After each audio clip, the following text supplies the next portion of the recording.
இன்னைக்கு inspiring story of APJ Abdul Kalam தான் நம்ம வந்து பார்க்க போகிறோம். இவர் ராமேஸ்வரத்தில் ஒரு சாதாரண குடும்பத்தில் தான் வந்து பிறந்திருக்காரு. இவருக்கு சின்ன வயசுலேருந்தே சயின்ஸ்லேயும் மேக்ஸ்லேயும் ரொம்ப இன்ட்ரெஸ்ட் இருந்திருக்கு. ஸோ சயின்டிஸ்ட் ஆகணும் அப்படின்றது தான் இவரோட ட்ரீம். அவரோட ஹார்ட் ஒர்க்னால் அவர் அதை அச்சீவ் பண்ணியிருக்காரு. இவரை மிசைல் மேன் ஆஃப் இந்தியா அப்படின்னும் சொல்லுவாங்க. இவர் தான் நம்மளோட 11th பிரசிடெண்ட். ஆனால் வந்து பார்த்திங்கன்னா இவர் ரொம்ப சிம்பிளாக இருப்பார், எல்லார்கிட்டேயும் ரொம்ப கைண்டாக இருப்பார்.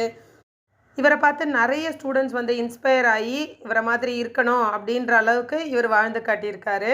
இவர் வந்து பார்த்திங்கன்னா நிறைய அவார்டு வாங்கியிருக்காரு. Padma Bhushan, Padma Vibhushan, Bharat Ratna, Indira Gandhi award for national integration, அந்த மாதிரி அவார்ட்லாம் நிறைய வாங்கியிருக்காரு.